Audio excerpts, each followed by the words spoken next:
So, hello everybody. Thank you for joining us today. You should see in the chat there is a pinned message at the top with a checklist. So please, is there a pinned message? Actually, Bess, can you put that We link will to the get, yes, we're going to get the checklist out chat? momentarily. All right, thank you. So anyways, you're going to have a copy of the checklist. As we go through this, we want it to be actionable for you. So again, a little bit about us. WorkStream Nonprofit. We are here to help organizations eliminate their operations bottlenecks to impact. So anything that you need to do to help run your business, to help run your nonprofit, that is what we are here for, including helping people hire effectively. And Berger HR, who has sponsored this webinar and is one of our favorite partners to work with, is a really wealth, a gold mine of advice and how to help navigate the tricky waters of HR. As we were just chatting about, HR can make or break your company, can make or break your culture. So a lot of attention needs to be paid to that. So Kristyn, I can let you introduce a little more of yourself if you would like to. And everyone, you should have the checklist with, yeah. But yeah, the checklist is pinned on the top of your chat. So as we go through this again, we want to make it work for you. We are focused on action. That is how you make change, not just by learning, but by doing. So please access that checklist and follow along. Kristyn. Great. Thanks so much, Deena. And good morning, everyone, or good afternoon, I guess, at this point. I'm Kristyn Berger, and I'm the president and founder of Berger HR Solutions. As Deena mentioned, we provide outsourced HR services to nonprofits as well as small to mid-sized businesses. My background personally, I've been in HR for 20 years. Over time, I've worked in both internal HR jobs as well as having the consulting firm the last 10 years. My reason for starting the business was honestly because I realized how many nonprofits, small and mid-sized businesses didn't have access to solid professional experienced HR. And so our team is really focused on, bringing those really talented HR professionals to small and mid-sized businesses and organizations, and really passing along all the best practices and things that we learned over the years that we've been in HR. I work with, again, businesses and nonprofits, but we do have a large number of nonprofit clients that we serve. And you'll see as we go through, I'll be bringing in some specific nonprofit experience in different best practices we see in the nonprofit space as I talk through the best practices for an HR function.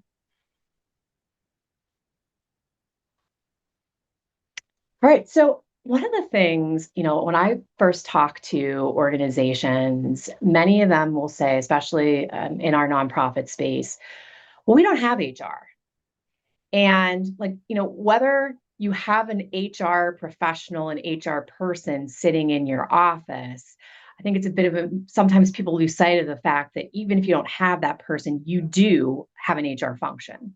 Every business, every nonprofit has an HR function because you are hiring people, you're developing people, you're exiting people, and whether you have a designated person handling that HR function or not, that HR function really needs to be solid so that you can build a really great team.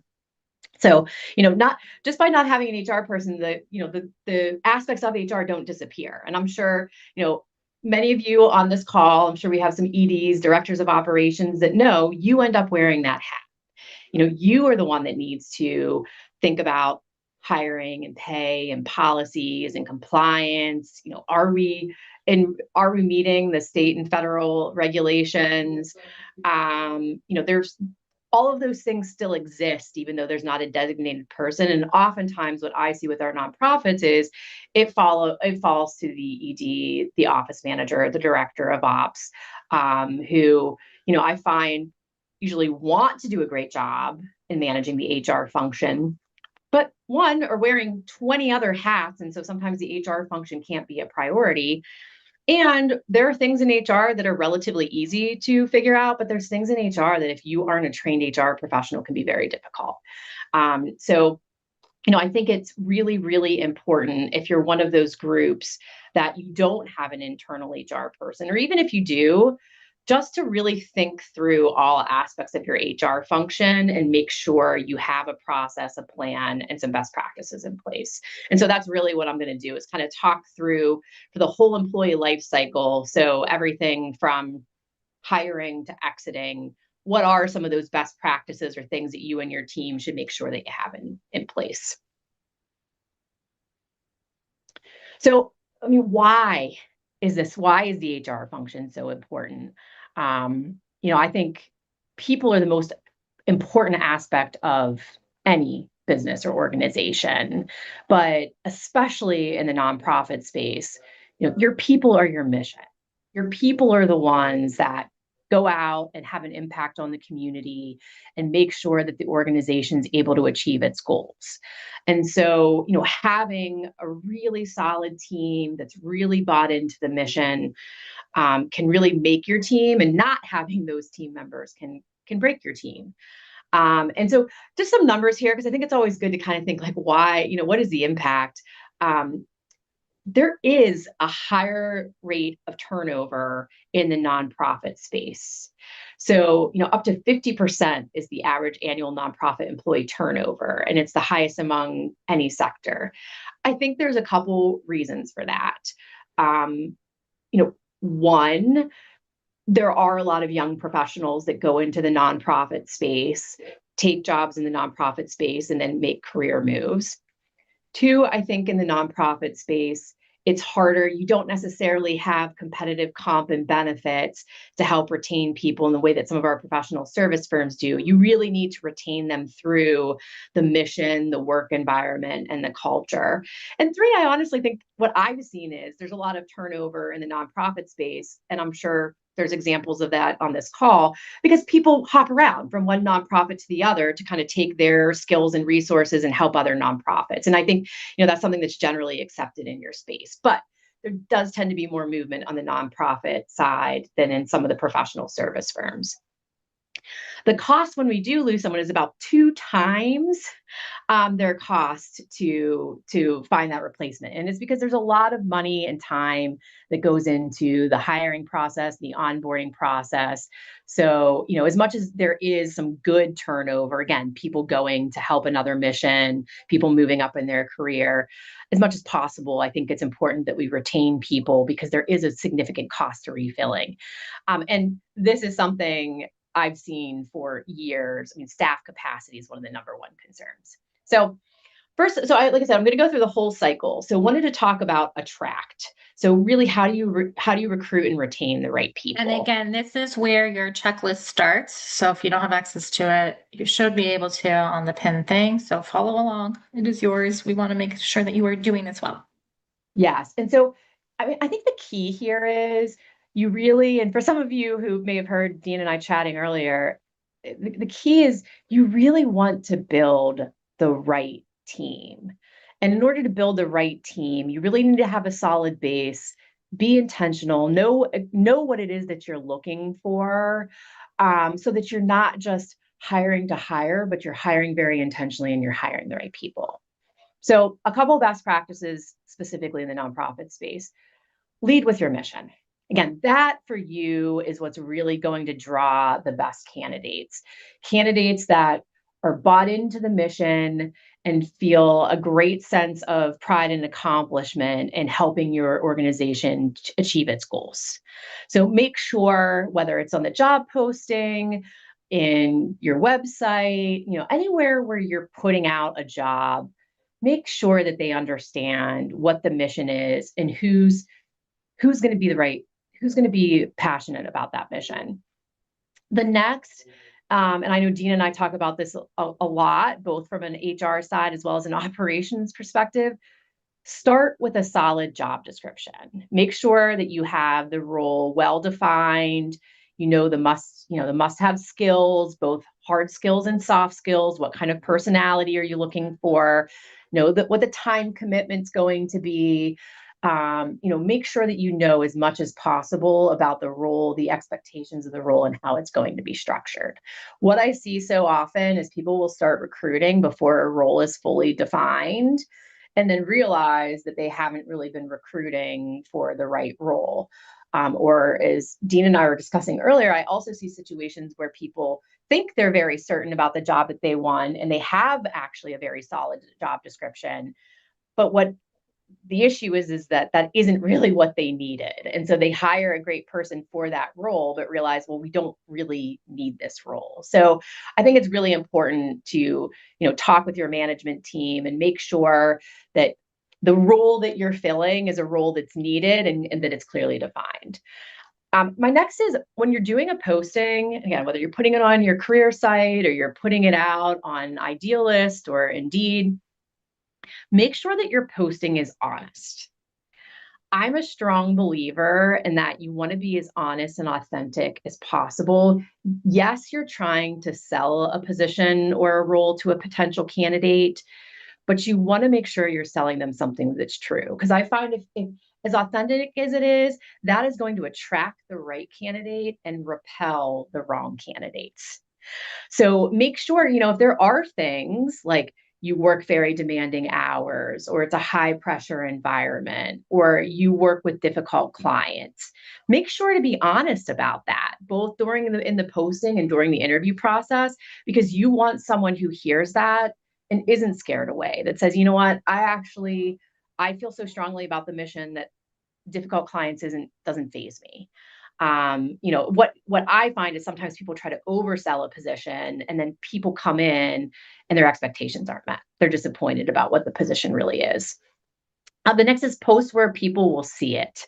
So a couple of the best practices that we have, especially in the nonprofit space, is post on Idealist, LinkedIn, Indeed, I know everyone talks about, but also work your local nonprofit networks, universities, your volunteer alumni from your organization.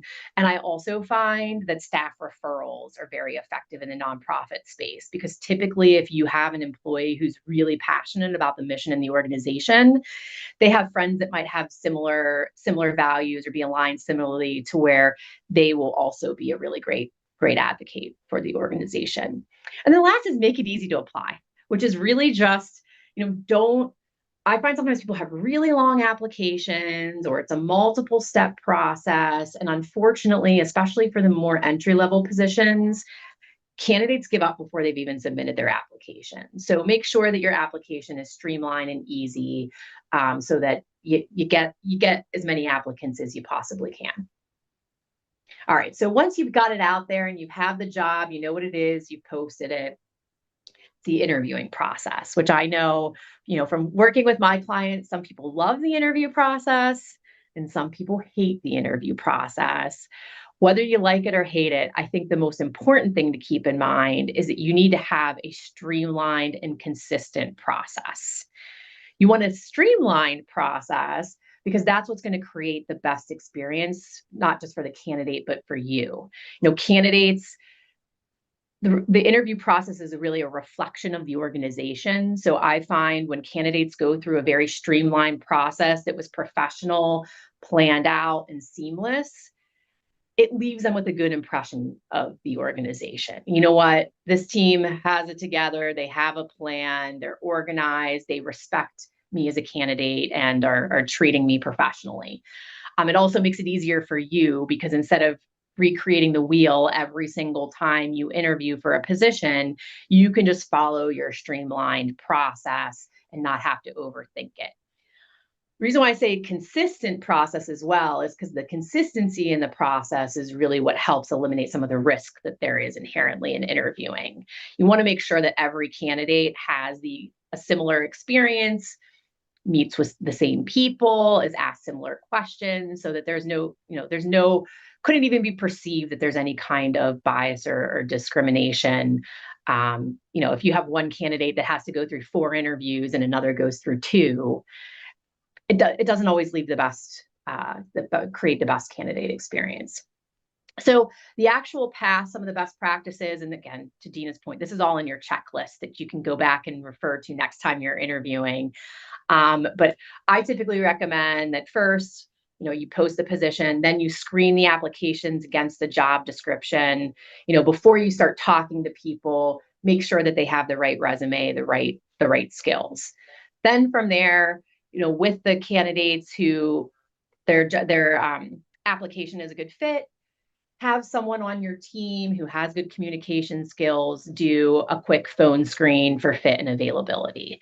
So the purpose of that is to make sure that the candidate has good solid communication skills, is professional on the phone, shows up for their interview on time. And then also during those screens, you can save yourself some time if you make sure that they can work the schedule that you need them to work, that their salary expectations are within the range of the job, things that you would hate for someone to come in and talk to someone on your team in person for an hour and then realize, I can't work that schedule, or I I need call that alignment $10. checking.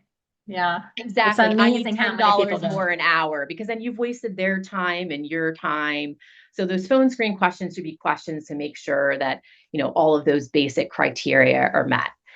From there, you should have structured interviews with a consistent panel. That can look different for every organization. Larger organizations may have more steps in their process. Smaller organizations may only have a candidate meet with one or two people in a structured interview. The key is that you're consistent. Again, when you have a position that each candidate is meeting with the same panel of people, assuming they get to the next step in the process. Once you have candidates, the thing that I would say is truly a best practice that a lot of non-trained HR professionals miss is conducting references or doing background checks as appropriate. I know, especially in many of your organizations, we have some social service organizations where employees are working with children. You're going to want to make sure that you get those references and that you do some kind of criminal background checks to, make sure you're hiring people that you're comfortable can represent the organization. And then this is more of like when they bring them on board is, one, have a clear written offer and start plan. I think every single employee, whether an entry-level employee or an advanced employee, should have an offer letter. It helps the organization and the new hire be on the same page and make sure that everyone understands the compensation, the hours, the paid time off that they're eligible for. It just, again, it starts off on a good solid start where everyone's on the same page. And then this is another thing that sometimes I see my non-trained HR professionals miss. You really need to make sure that you have the I-9 and tax forms completed on day one for compliance reasons. And we also always recommend that you provide all new hires with a copy of your employee handbook and have them acknowledge that they received it. So again, that's all on the checklist, but those are some of the things I often see people miss. So the next thing is, once you bring on great people, you want to make sure that you develop those people. One of the big changes that I would say we've seen in the last 20 years, so like from when I first started in HR till now, people are putting a lot more, especially Gen Z, put a lot of emphasis on their own personal and professional development.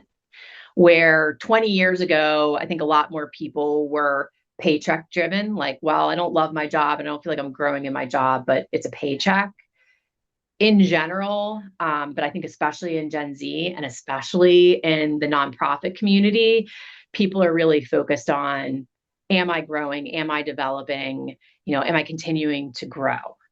And in a nonprofit where you can't always pay the most or give the best benefits, it's a way to show people that you care about them and their development and that you want to see them succeed, whether it's with your organization or another one. So couple different things that you want to make sure you're setting people up for success. And then I'm going to go into some best practices for development. So first, make sure your first day is done right. This is something I see when no one owns the HR function that can really go wrong. So, candidates showing up for their first day and not having a computer, not having access to systems, not knowing who's walking them through their onboarding. So you want to make sure that you have a really clear plan, that you have everything in place that you need for them, and that you have a clear onboarding plan and know who's going to own each stage. The next is like setting clear expectations. So define what success looks like for the role in the first 30, 60, 90 days. Make sure, people have to walk before they can run. So make sure you start with the more simple, straightforward things and then work up as they advance. Make sure you're coaching in real time. I find that what a lot of organizations that don't have an HR person tend to do is coaching is hard, and sometimes it's providing difficult feedback, especially if a new hire is not performing. But what I find is that not coaching just makes things harder. Sometimes I'm sure Deena sees this too. A Oh, lot of yes. times my managers will wait until like an annual review to give constructive feedback. And that's really tough on the manager and the employee. 'Cause it's like, you know what? This has been going on for a year and this is the first time you're bringing it to my attention. So I always tell clients, do yourself a favor and make sure you're giving people quick, specific feedback all year round, not just during the annual review, because then that gives people the chance to correct things in real time. And make sure you have structured onboarding. So, cover, especially in your world, your mission, vision, values, but also make sure you cover any administrative policies and things that they need to know to be a good fit in the organization, and invest in development. And I know sometimes I think when people hear development, like when I talk to clients about, hey, development's really important for employees these days, they're like, well, I don't have the money to pay for tuition or to pay for certifications. And if you do, that's great. I think it's great, again, especially in the nonprofit world, to help to invest in people in the form of tuition, reimbursement, courses, certifications. But it can also be low cost things. It can be, assigning a mentor, a senior person in the organization to help mentor them. It can be giving them stretch projects. So something that maybe, is puts them it makes them a little uncomfortable, but enough that they actually learn something new and get a chance to do something that maybe they haven't had a chance to do before. Or, there's so many, this being a great example, there's so many free webinars and things out there that you can find development opportunities that aren't going to cost you or your team a thing. And then the last thing in development is build a path. Show staff what growth looks like. And again, from my experience, sometimes that's, hey, here's how you can grow within our organization. Sometimes it's clear that a candidate's ultimate goal is to maybe go be an ED in another organization, or to work up through your organization and then go to a partner organization. So I think just, having conversations on a regular basis, at least every 6 months or so, with each member of your team, to ask them, like, what do you want to do a year from now, 3 years from now, 5 years from now? Encourage them to be transparent, and then help them figure out what that path's going to look like. All right, so retain. Keeping a great team member, as we said, is far cheaper than replacing one. It's also, I know as a manager, when you have a solid team and you don't have much turnover, it makes it much, much easier to run your organization. And that's not to say that you shouldn't have some turnover. There's good turnover and people going for great opportunities. Sometimes there's good turnover and someone's just not the right fit for the organization. And so in that case, I would encourage you not to retain that individual. But your best people, you want to make sure that you hold on to them. So here's the best practices I see in that. One, pay as fairly as you can. So yeah, be transparent about your pay and benefits. I know oftentimes, nonprofits cannot be the highest paying organizations, but make sure that you are paying your team a fair wage. And if you're concerned, I'll give you a little secret. Like, I have a lot of paid subscriptions to look at what people should be paid and do comp analysis. ChatGPT is quite good if you say, hey, I'm in this market, in this type of industry, this is the type of work we do. What is this position worth? It'll give you a ballpark idea of what your employees should be paid. Because the last thing you want to do is lose someone because they were underpaid and you realize you could have actually retained them and paid them what they were looking for. The next, This and is this is, especially yeah, worse with nonprofits. I will just have people are like, well, I'm part of yes, a nonprofit, so I shouldn't get paid a lot. And that's not true. Then you can't find talent, you can't keep talent. It's more important for nonprofits to pay their people well. yes, 100%. And so, and again, it's not that you're going to pay them top dollar, but make sure you're paying them fairly. And it's something that between that and feeling passionate about the mission, they're going to want to stay. The next, super, super simple, almost so simple, it's like embarrassing to say, but recognize good work. It's amazing to me. I think many times managers think good think good things about employees, but don't take the time or energy to share it with that employee, either because they're extremely busy, and I know many of you are wearing 20, 30 hats, or because they think, well, the employee knows they're good. He or she, they know that they're doing a great job. And positive reinforcement goes a long, long way. So make sure, if you see something positive that someone's doing in your workplace, whether they're a direct report or even a peer, say something. I find like specific feedback and appreciation. It doesn't have to be expensive. You don't have to give gift cards. Just a simple, hey, I see you. I see what a great job you're doing. This is how you're having an impact on the organization. Thank you, goes a really long way. Again, especially I find for the nonprofit community where so many are very passionate about the mission and the community. And so just hearing about the impact that they're having helps with that retention. Um, Next is listen and act. So stay interviews and quick pulse checks can help you figure out something's up before you receive a resignation. As an HR person, it kills me when a manager comes to me and says, hey, I got this resignation from my star person. I'm heartbroken about it. I really want to keep them. And then in the exit interview, I find out that again, they would have been paid $5 more an hour, they could have stayed. They wanted to get a certification that was never discussed or never approved. They have an aspect of their job that's been frustrating them, but they were too embarrassed to talk to their manager about it. Those things can be saved. And so that's where stay interview might be a new concept for some of you, but I do recommend doing exit interviews to see if there's trends and why people are leaving the team. But even more importantly, I think we should be proactive and do stay interviews. So essentially, it's like instead of doing an exit interview, it's a stay interview. You do it once or twice a year, and it's more of a check-in like, hey, how are you? Do you like your job? What do you love about your job? What do you not like about your job? If you were going to leave this organization, why would you leave? And that's when I always ask. And if someone says no reason, I'm like, come on. Like, I'm sure there's at least one thing about your job you wish you could change. If you could wave a magic wand and change one thing about your job, what would it be? And almost force them into giving me one thing. Because what's shocking is how many times that one thing is something that you as a direct supervisor can change immediately.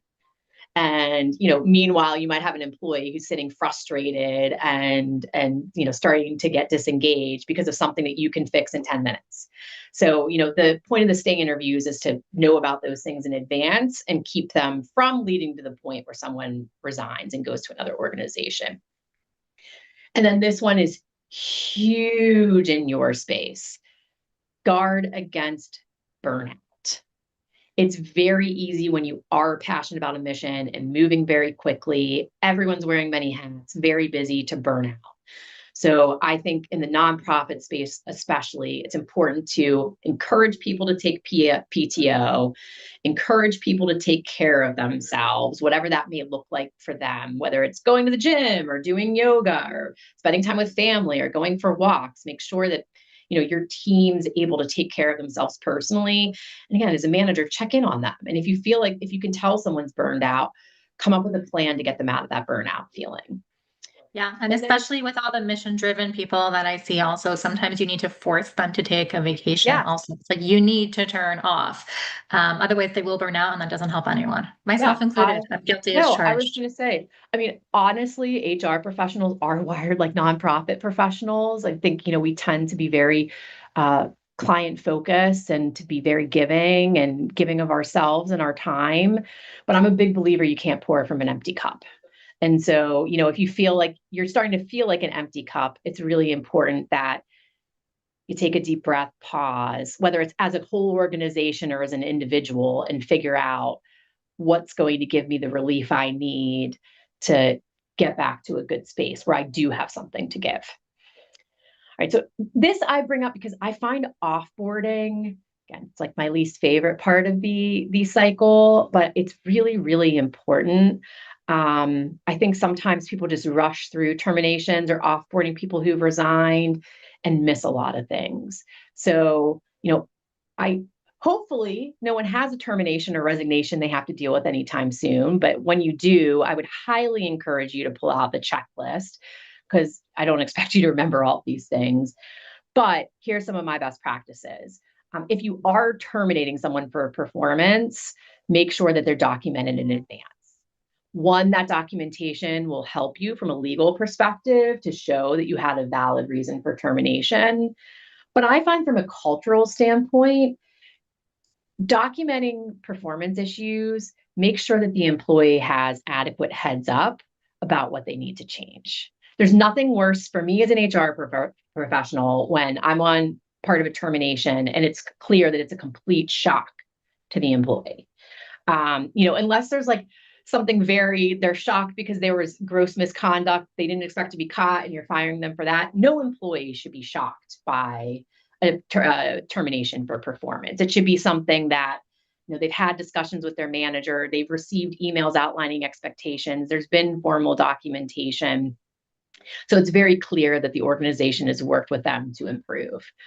The next, be consistent and apply discipline in the same way. That's something that I am very well trained to do as an HR professional, that if you don't have HR experience on your team, I find there can be inconsistencies. You might have two people who have the same performance issues, but, one is delightful and kind of a positive ray of light in the office, and maybe the other one is not necessarily a ray of light in the office. And so one person gets away with it and the other one doesn't. And, it's very, very important that whatever you do, whatever expectations you have, are upheld consistently across all team members. So the other thing is, like, make sure with final pays, I see a lot of crazy things happen with final pays. You're always going to want to make sure that it's calculated per state law. So if you do have employees in multiple states, make sure before you terminate someone that you look for the termination rules in their particular state. For example, California, you actually have to pay them out on their on their last day. It can't be, hey, our next payroll is next Friday. That's when you're going to get your final paycheck. It has to be paid out at the time of termination or on case of resignation on their last day. So that's a great example of, don't get tripped up by that. Make sure that you look at the state rules, that you're providing any COBRA notices or benefits notices necessary, and make sure that you're handling all of that properly. Also, make sure, this is where a checklist comes in handy. Make sure that you button everything up. So, make sure, especially if someone's working remotely, that you have a method for getting any keys, devices, property, technology back. I see a lot of times, especially with remote workers, my clients will lose out on technology, and sometimes it's expensive technology. So make sure you have a plan to make sure you collect all of that and that all of it is accounted for. Make sure, especially in a termination, that you promptly remove them from all systems. I've seen situations where employees, especially those who have confidential access, like a finance or HR person, you don't want them to have access to that following a termination. So making sure that you take them out of the systems timely. Again, for resignations, make sure that you conduct those exit interviews, because sometimes you get really good information about the employee experience, and make sure that you have a plan for how you're going to transition all of that individual's work and knowledge. I also find in my small organizations, sometimes when people leave, they're the only person that did their job.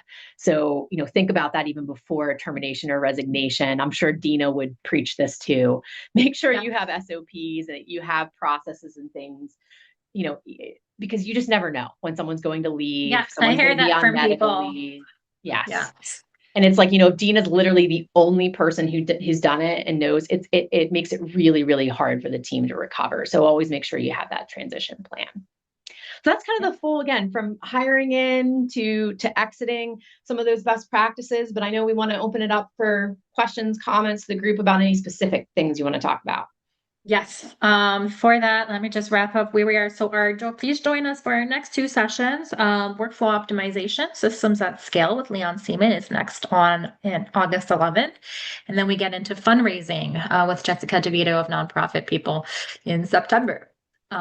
So we would love feedback. So Beth put a link in the chat. Please comment. Let us know how we're doing. Let us know how we can make this better for you. I always love hearing Kristyn. I hope you did too. And I hope that you can really take this and apply this to your workflow. I don't know about you, but I've been taking notes also. Even though I've heard Kristyn so many times, I still have more to learn every time. And with that, thanks all for joining, and let's open the floor for Q&A. But one thing, Kristyn, I wanted to mention before that also, it's like talking about the documentation. I get sometimes questions, well, if I make this person document, won't that person feel like their job is threatened? I'm like, no, if you have everybody documenting, then nobody is threatened, but it's just not smart for you to have Well, information living in someone's and head. I try to kind of flip that. I think sometimes my team was just talking about that. Sometimes, if you go right into a performance improvement plan or a pink slip or a like written kind of documentation, it immediately feels punitive.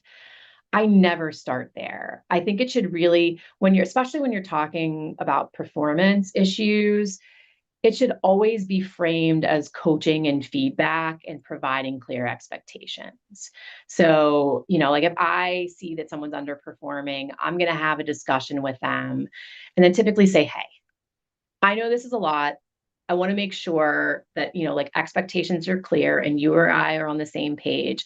I'm going to send you a follow-up email just summarizing what we discussed and what we agreed upon so that we make sure we're on the same page moving forward. Because, that I think feels a lot more like coaching Mhm. and helping the person know how to effectively do their job than just throwing a plan or a action document at them. Now, if you continue to coach and provide them that information and they continue the poor performance, and sometimes I'll go to those more measured actions, honestly, to almost give the person a heads up like, hey, you might want to start looking for another job or making some moves because this is not heading in a positive direction. But hopefully, many times I always say like coaching up and coaching out look the same. It's providing the coaching and feedback. And then it's really up to the employee to either rise to the challenge and be coached up and they now know the expectations and they're meeting them and performing, or to not meet those expectations and not perform. And so by the time you're to a termination, in some ways the employees actually made the decision themselves, to whether or not they want to be with the organization. Yeah. Okay, question. How often would you recommend state interviews if they are merged with feedback sessions? I guess quarterly is okay.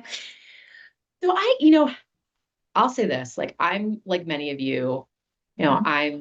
I'm the owner of a small business. I wear 20 hats.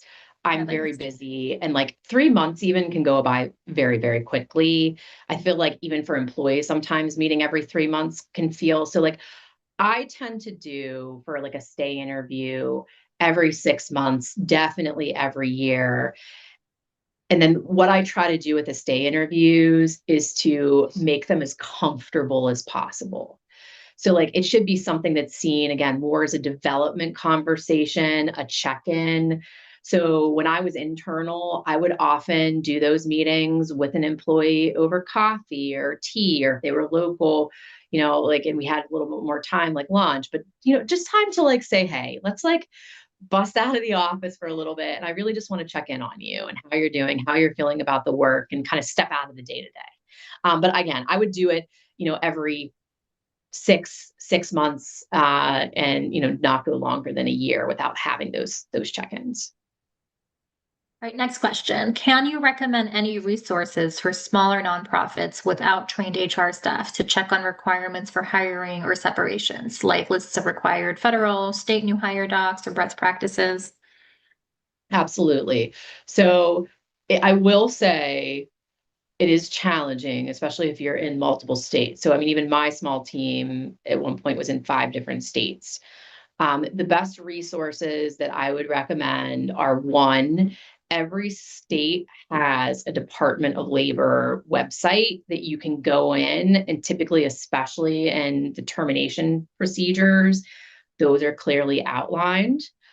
I do know from, talking to clients, and we even do it ourselves, we will often use AI to see, hey, I have a termination in this state, which things could I consider? my one caveat with that is trust but verify. So, what I would recommend doing is, say I'm pulling up California, pull it up, but then check with, the state websites and everything just to make sure everything checks out. When in doubt, if there's something that you're concerned about or you're having a hard time understanding what the rule or regulation might be, that's where I would highly recommend that you reach out to an HR professional or an employment attorney who can help you navigate it. Because especially in some states like New York and California, you can really create a lot of risk by not handling a termination properly. Even filing in the beginning when you start having payroll, like make sure you're in compliance with all the different state things. They don't Yeah. make it easy. Yeah, They I think as a punish you. best practice, like I always tell clients, if you're hiring someone in a new state, I always tell them, please tell us as soon as possible. Because I think it's really important before you hire in a state that you know all of those things. Like, what are the regulations around hiring, firing? What benefits are required? Many states now have their own paid family leaves or other disability benefits that you must provide. So I think it's really important to kind of go in eyes wide open and know what to expect. And again, you can, verify it, but oftentimes like my first pass will be, hey, ChatGPT, I'm hiring someone in the state of New York. What should I be aware of in terms of onboarding and offboarding or other regulations that might differ from my other team members? And then what we do, because we obviously do it in a much formalized way, is we will actually, if a client comes to us, we will also create a state addendum for their handbook that specifically outlines the rules or regulations in the state that person's going to be in. Because I think what a lot of people realize is the rules that you have to follow, it's not based on the state that you are based in. It's based on the state that the employee works in. Mhm. So, fortunately, if you're here in Maryland, Maryland, DC area, I find if you're meeting the Maryland, DC requirements, most states, you're probably going to be covered enough. But like DC especially has some really nuanced rules and regulations, as does New York, California, New Jersey. But I mean, every state has its own. I would love it if every state could have the same state regulations, but I think It that's would be nice. not a possibility. No, no. Okay, next question. How much time would you recommend investing in a background check and at what stage of the hiring? Like shortlisted So, candidates, last interview. so here's the thing. Actually, in many states, you don't want to pull a background check or do anything until after you've extended an offer. So you can check. So my best practices are this. One, I think if you can get good references, because I mean, I think we all have to be mindful of the fact people are going to give you, hopefully they're going to give you references that say good things about them. But I am a believer, especially for higher level positions, that it's good to talk to references just to get a feel for the person. That you can do before you extend an offer, because that gives you information that will help you decide whether or not you want to extend an offer. Background checks, credit checks, drug screens should not be conducted until after the offer is extended. Why? Because say, for example, you see a medical collections item on someone's background check or credit check before you're making the hiring decision. There might not be anything that would preclude you from hiring them, but knowing that information could bias you or other interviewers in your decision. And I know I would never want a candidate to think that I knocked them out because of something personal. Maybe you see that they've been a victim of domestic violence, or I mean, there's lots of things that can come out in those reports. So typically, what I do is I extend the offer, then I do the background checks. And as far as background checks, I do it on a what is necessary. So, for example, very few drug screens these days, because short of someone that's driving, managing heavy equipment, drug testing, like, do you care if someone's in an administrative role if they smoke marijuana over the weekend, but show up and are professional and able to do their job during the week? I think, that's something where I know times have seriously changed since I was in banking 20 years ago. That could have been grounds, any drug use could have been grounds for not being hired.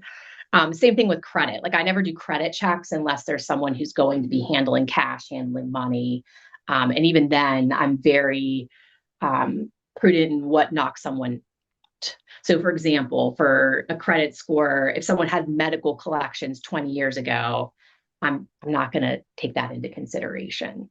Same thing, like if someone has assault, battery, especially if you have people that are working with patients or children, obviously if they have assault, battery, theft in their recent, in their recent record, that could be grounds for rescinding an offer. But if someone, for example, had a DUI 10 years ago, that's not something that's necessarily relevant to the job that they can do now. Yeah, that's interesting. Thank you. Okay, next question. Yeah, I go through that because that's one I get a lot of questions about. Yeah. That again, a trained HR I think person it's most gained a lot overlooked, of. actually, and I've seen a lot of consequences from skipping that phase. So we try not to Well, skip steps. They're all here for a reason. and again, many times I know in nonprofit organizations, like you might be working with vulnerable communities, and so it's it's good to know who your employees are and what their past history has been. But again, just you don't want to overdo it either, because it's extra time and money that in some cases just isn't necessary. Yeah. Or appropriate. Nope. Agreed. Now, a lot of our nonprofits have interns. Interns are not permanent employees. So, what are the nuances to be aware of when hiring interns? Okay, so this one is one that I get again from non-trained professionals. I get a lot of questions on interns. Interns, even though they are temporary, still for the most part need to be treated like employees. So, one of the other things I see, not just the nonprofit community, but all businesses, I know 20 years ago, it was very, very common for people to take unpaid interns. Taking on an unpaid intern is a big risk unless they meet a few criteria. So, if they're truly more of a volunteer, like they're setting their own schedule, they can decide when they want to help or not, and they're doing more volunteer type work, they really should be considered more of a volunteer than an intern. A working intern with expectations, a job description, tasks that you're managing them through should be treated like any non-exempt hourly employee. Doesn't mean they have to be paid a high rate, but they should at least be paid minimum wage, and you should be tracking their hours and paying them. Now, the one exception to that is if an intern is able to get credit through their school, like if there's some benefit to them where they need to volunteer with a nonprofit in order to get credits, that actually can count because in that way they're receiving something for the work that they're doing. But if they're not receiving credits, a certification, some type of hours that they need, they should be not exempt, paid hourly, tracking hours. The other question I sometimes get with interns is benefits. And that's where it's important that you write your policies as such that, because if an intern's with you for a year, many cases really they are like an employee and should be eligible for benefits. So that again is a question that, when in doubt, I would ask an employment attorney, an HR person, a trained professional on, what's allowed and what's not. Because I do think there's a lot of corners that are cut in the intern space that can really be detrimental from a legal perspective, but also just from a reputational aspect for an organization. No, yeah. And we have a lot of people also. It's like you want to onboard them for a few months and thinking about that too. I have a question. So a lot of people are doing work tests. Do you see the use of work tests and how do you see them used best? You mean in terms of like the different systems using for? No, just like when you incorporate them into your hiring process. Onto the, I'm sorry, like I'm not sure that I fully understand the question. No, if you give like a work trial or like give them a task that's 2 hours to see how they work, that kind of work test. Tasks. I'm sorry, y'all. No, sorry. Work tests. So that's actually another one that I really caution people about. It is okay to, have again a test that applies to the job. So, in some cases, like a finance test or things, I again would use those very sparingly and make sure there's a specific purpose for it. I do, however, see a lot of times where people will say, hey, come and work with us for a day, like almost like a work interview. That is really dangerous because they're essentially, if they are doing the work, if they're benefiting the organization, they're working with, they're working with the community, that can really come back to bite you, especially if they don't get the job. And so I recommend, if you want to do something like that, doing more of like simulations. So for example, maybe doing like a role play where you have someone, show how they would address a situation, with a client, for example, or, maybe have them show like writing samples or anything, but just don't have them do your work in the office. Cause I mean, that one is that's a tough one. So I'll give an example that might help. So I have a service industry, not a nonprofit, but a service industry client that has technicians that are out on the road. They used to have technicians do like a half-day ride along with the technician. And they wouldn't let them do work, but they would be with them for a half day. That's like an example where I would say we need to trim this a bit. So what they do now is, because I do think there's value for the candidate in getting to see the job firsthand, but basically they do a ride along for half an hour to an hour. They are not allowed to do any work. It's more for them to observe, ask questions, talk to, and get to know the tech. Like, you don't want them to feel like they're doing the job. So shorten time and not actually doing like deliverable work. Okay. Well, so I have, let's say, some people who want to do like a 1 week work trial, which they'll pay for, but then they're like, well, I don't want to pay them as a W-2. I want to pay them as a 1099. First And of all, that's, is that okay? And second of all, I mean, I don't know. Tell me your thoughts on I that. say we can do, and I mean, hey, if you want to, I'm happy. We could do a whole nother like hour-long webinar on W-2s versus 1099s. That is true. Um, that is another area where, when in doubt, talk to a professional. Like, there's some things that I'd say, hey, go at it alone, save yourself the money, but like, go at it with a professional. There is a lot of risk in misclassifying from a tax perspective. A big piece of it is, I see another hour on that, please. Hey, happy to do so, because it's one that we see a lot. I think the biggest thing is how autonomous is the person. If you have someone that's a 1099, that you're setting their schedule, you're managing them, you're providing all the equipment, you're performance managing them, like, they're a W-2. They're not a 1099. A 1099 should be someone who either has their own independent business and is doing project work, or in the case of it being an individual, you really want to make sure that that person is very, very, very, very autonomous.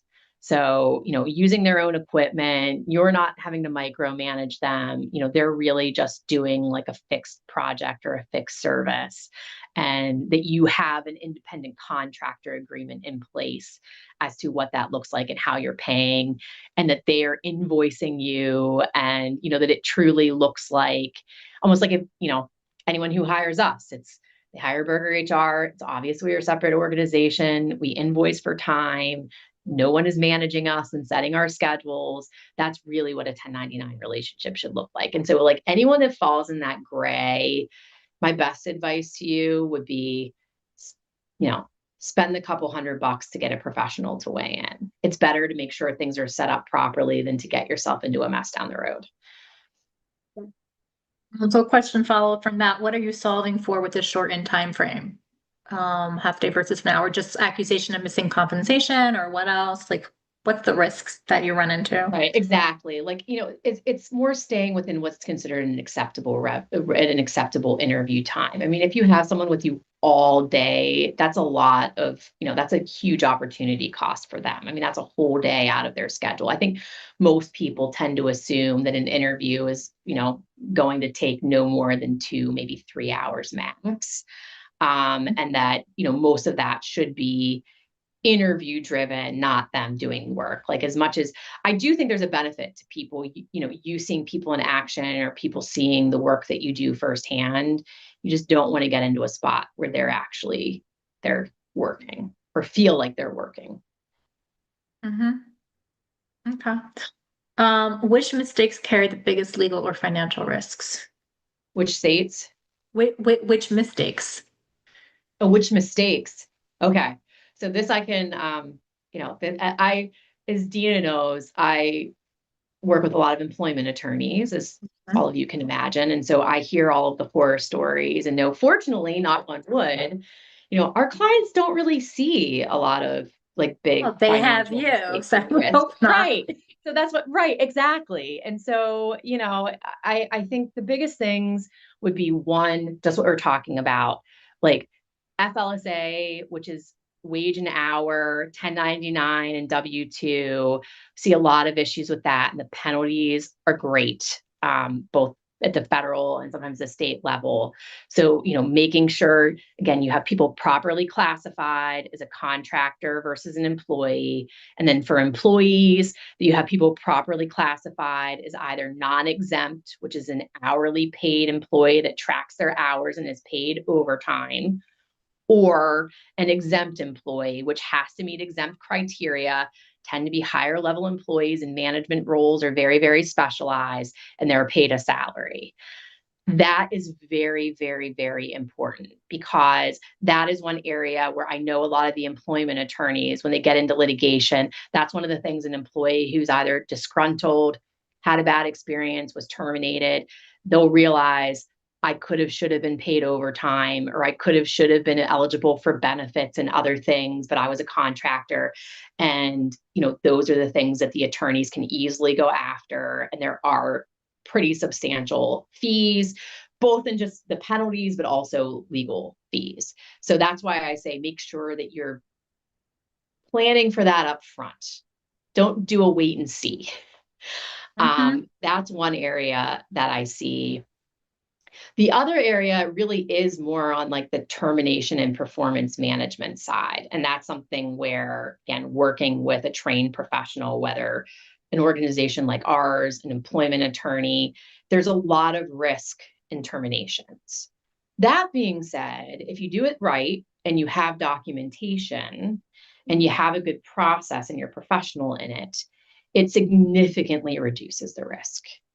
Because I find, even for some of the terminations that I've been a part of, where, the employee, is unhappy about the separation, if you've been professional and empathetic and followed a process, people still tend to not file a claim or to bring a legal argument against you. So like, so much of it is just protecting your reputation, making sure you have your I's dotted and your T's crossed. And again, it's not just for you and the organization, but it's also for the employee and, the way that they view the organization, the way they'll talk about you. Like, my ideal is if someone leaves an organization, they still speak positively of me. And I think if you do it, if you handle things the right way, give people a fair shot, handle things professionally in an empathetic way, that helps. But, never, like, where I see people get caught up is just doing willy-nilly terminations where they're frustrated with someone and just fire them on the spot. Those quite frequently are the ones that come back to bite people. Yeah, yeah, yes, I would imagine. It is 1 o'clock. This hour flew by, Kristyn. I knew it would. So thank you so much for your time, and the contact information. Well, like, we will send that out along with a recording of this and the checklist. And we welcome questions. We are all here to support you with your HR journey. A little bit of support can go a long way, and really, like, we just want you to achieve the most. So let us know if you have any questions, and please take that survey, and we look forward to hearing from you. And thank you so much, Kristyn. Of course. Thank you all for your time. I really appreciate it. Thank you.